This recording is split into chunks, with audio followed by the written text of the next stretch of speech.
Hello and welcome back to It's Queer Magic. It's me, Kier Bo. How are you? Against our better judgment, we are going to go ahead and go into Virgo season. I don't dislike Virgo season. It's just like, wow, this year is rolling out the punches every single month, left, right, center. I have been left gooped, gagged, delivered, bewitched, bothered, bewildered against my will. And I'm sure you have too. Like, why did I just have to go through a tropical storm in Los Angeles? I know why, and I know whose fault it is, and I'm upset. But that energy is not what we're bringing into this reading. I'm so happy to be here with you. I hope that you're well. I hope that you're rested. I hope that you are taking such good care of yourself as if you are the deity you pray to every day, as if you are the most precious being on this planet, because baby, you are.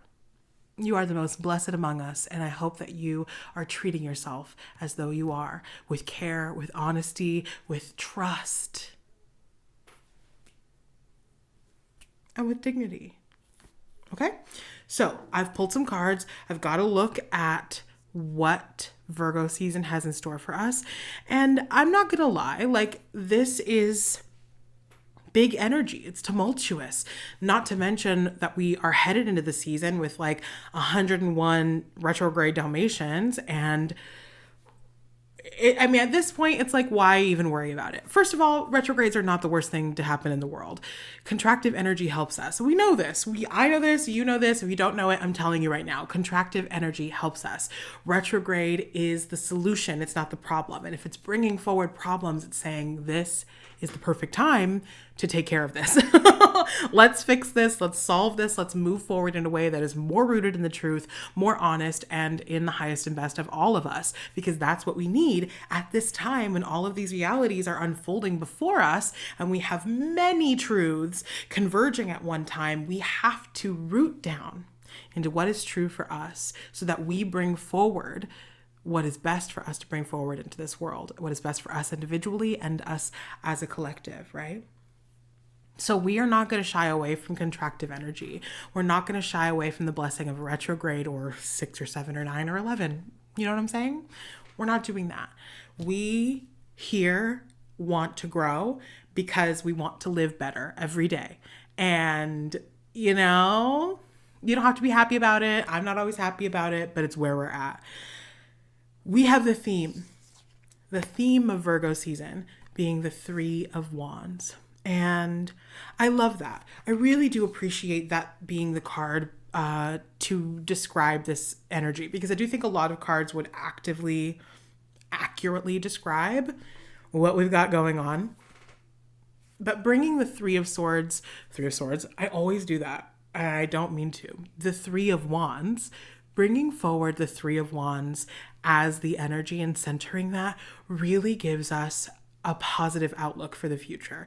That doesn't mean it's going to be simple, and it doesn't mean it's going to be easy or comfortable, but it does mean that we are embarking upon a journey in which we get to move into a new space. We get to move into, it's not necessarily uncharted. Like, it is. Let me be clear. It is uncharted. We are at unprecedented times in so many different ways and so many different areas of life. But the 3 of Wands sort of does depict this moving forward with the wisdom of what you have experienced, with all of the journeys that you've taken and all the transformations that you've undergone. You have the wisdom of those experiences. You have the benefit of knowing what it feels like, of knowing what change can feel like, of knowing what a challenge can feel like, and knowing what it feels like to push through those challenges, to rise to those challenges, and to be changed by them, and to be made stronger, to be made clearer, to be made more courageous and confident because you have risen to those challenges. The 3 of Wands says you're bringing that perspective. You're bringing that version of you, all of those tools that you have picked up from all of these journeys, you're bringing with you into the new one. And it also says, this 3 of Wands, that there is nothing else left to do but to move forward, but to commit yourself to change, to commit yourself to the version of yourself that knows that you can be different and that knows what needs to be different, that knows where you are craving a different way of living. And I really don't think I'm just talking about inside stuff, because this is Virgo season. Virgo season absolutely asks you to look at your daily routines, to look at what you are spending your time doing. If we are alive on this planet for a finite period of time, which I am, and I'm sure you are too, that means that we are only on this earth, we are only what we do and what we spend time doing. And unfortunately, because of our systems that we live under, we spend an uneven and inappropriate, quite frankly, amount of time doing things like having a job. And we're not going to get into that. But we have an opportunity to prioritize and commit to the version of ourselves that will allow us to do what we're called to do. And for some of you, it might mean making big changes, quitting things, starting things, accepting opportunities. And for some of you, it might mean utilizing the time that you have while you can't do things like quit your job or move across the country.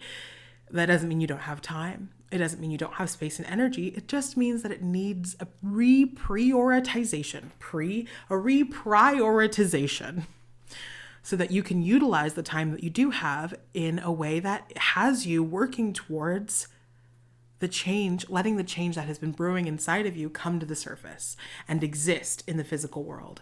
It says if you want to be an artisan baker by the end of the year, you better start baking now, right? It says if you want to be a glass blower by the end of the year, I hope that you have been blowing glass. And if you haven't been, it's time to get your lips on that red hot pole and blow some glass.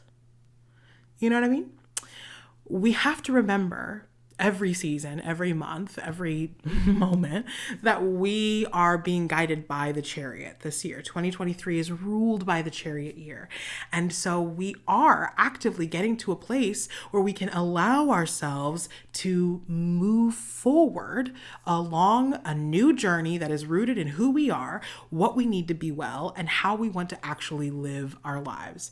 And the Three of Wands this month, this season says, it's time. It really is time to move. It's time to follow that desire where you're being pulled, follow your passion.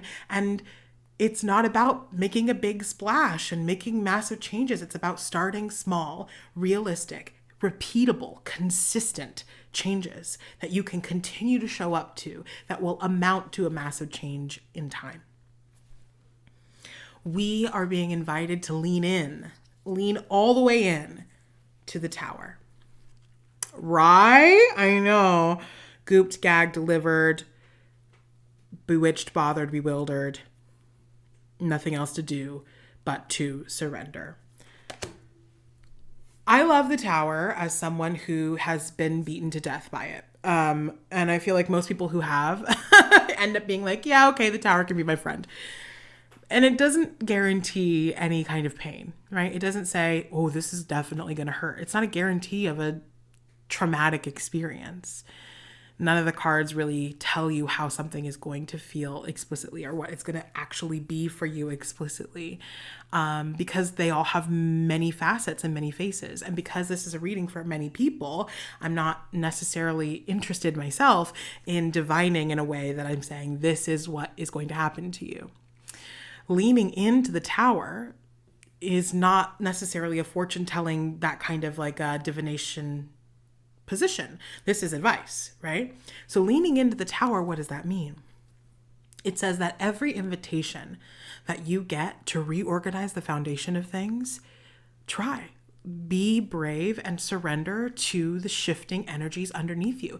It says at every unexpected turn, move, respond like water. It says to move forward with action. It's ruled by Mars, and it's a beautiful promise that says if you can't see what's in the way, baby, we will move it for you so that you can get what you're asking for, so that you can get what it is or where it is that you are trying to go.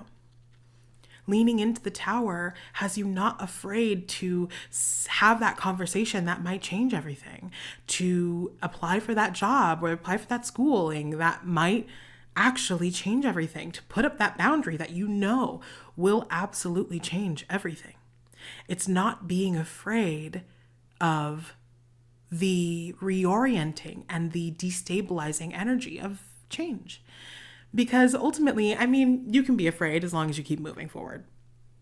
Afraid is just an experience. It's a temporary feeling. It's a journey. You go through it, you feel it, and you do what you need to do with it. But the destabilizing energy is out of your control, right? The destabilization of the planet, of our society, of the systems is happening, and we need it to happen. The tower has to come down in order for a new, more sturdy, equitable one to be built. That's necessary. And we've been calling for and doing spells for and prayers for and laboring for a different way of living on this planet.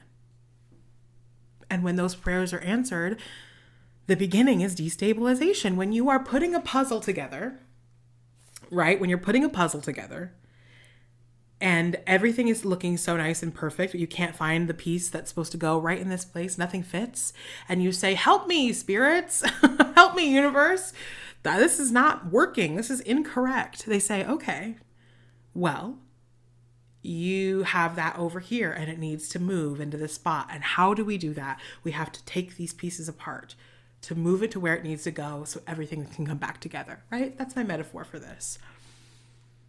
Destabilization is not evil. It's not bad. It's not out to get you. It's not trying to hurt you. It is actively trying to answer all of our prayers.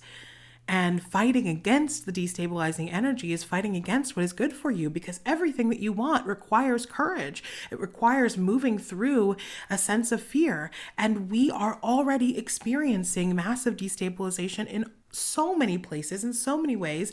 And even if you're someone who's like fully ignoring the news, I know that your body can feel it. I know that the stress has been high. I know that the tension has been high, that the uneasy feelings are there. Especially if you're someone who's tuned in or making an effort to be tuned in. And running away from that energy is not going to help you. So lean in when it's like, this is the last moment. If this were the last moment, what would you do? How would you live? What kind of bravery would you encounter inside of you to be able to actually change things about your life so that you enjoy it?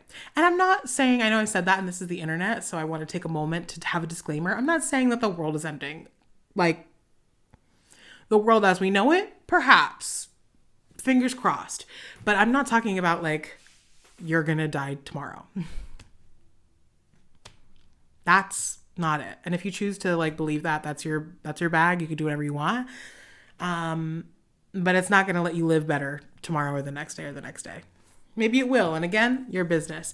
But what I'm saying is that the time is now to make the changes in your life that you know you need, that your insides have been calling out for, that the world is now shifting and adjusting to make space for. You can respond, and you should respond. And that being said, we are all being asked to lean out of the 9 of Wands. It really just feels like there's not time to put things off. There's no more time to put things off. Lean out of the just one more day without sleep and that'll be fine. One more day without doing the joyful thing that I've been called to do. Just one more season of this, one more year of this job, one more this, one more that, to keep pushing, one big last push. If we just put it off one more time, I'll finally feel ready. I can finally move forward with this change. That is a temptation that is not in your highest and best. And you know what? This is a free will universe. You can make any choice that you want to choose. But you know what it feels like to keep putting it off. You know what it feels like to say, okay, well, hopefully one day, but not today. You know what that feels like, and it doesn't feel good. It feels like, damn, I wish my life was different. I wish my life was this. I wish my life was that. And while you aren't going to necessarily be able to wake up tomorrow, make all the changes, and then be living the like Italian villa, like life of your dreams, but what can you bring into your life right now, every single day, on the micro, in the small way?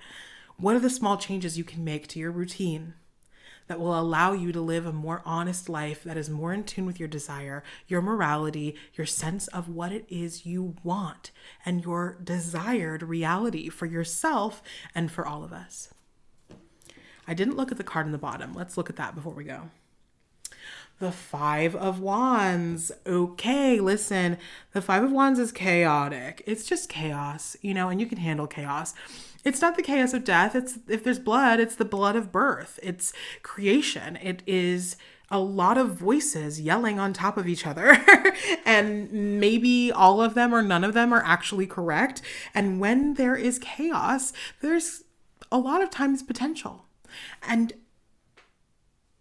I really love to work with the card underneath as like the point. All of this on the table, the cards that we pull on the table are in an effort to get us through the Five of Wands. So the chaotic energy that is happening, which is fair, like I said earlier, retrograde, chaos ensues.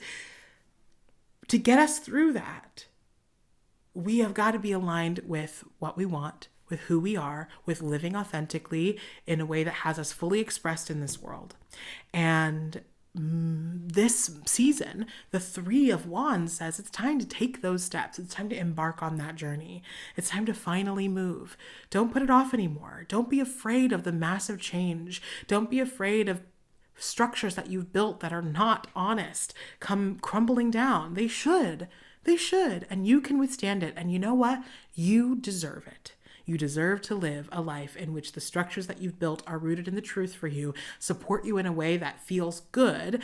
And at least if it doesn't feel good all the time, at least it accurately and effectively supports you and represents you in this world. You deserve to build a building on top of something stable and sustainable. And everywhere that you have built a structure internally, externally, emotionally, whatever, that is not sustainable, that is not rooted in the truth, that is not rooted in the future that you're looking for, this season is going to ask you to evaluate, and it's going to give you the opportunity for it to come crumbling down so that you can take the wrecking ball, Miley Cyrus, and crash it down around you so that you can be the one to build something else. Because the universe hates a vacuum. So remove it and watch something that you're actually wanting, that is actually good for you, take its place. Okay? You can do this. Hug your Virgos, hug your Virgo risings. This is going to be what it's been. You've been through every major retrograde that's passed, and you'll make it through these. And remember that Virgo just wants you to take care. It wants you to live better. And it's up to you to make those tiny changes that will amass to massive transformation. Okay? Okay. Love you, Mill. Take care. And we'll see you next week with a everything Virgo season, all the things you need to know, overview. That will be so much fun and enjoyable to watch. Thanks so much. If you have liked this video, I would super love if you subscribe or give it a little thumbs up, give a comment below, tell me what you are excited for, what changes you want to make in your life coming up, and what kind of support you think you might need to get it. And if you are wanting a one-on-one, I offer one-on-one readings, pre-recorded, 30-minute, an hour, whatever you need. And we don't use Zoom anymore, so no stress, no drama, no recordings.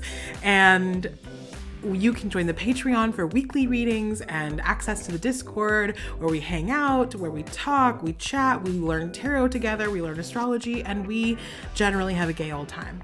And if you want to talk to me, like, I'm literally everywhere.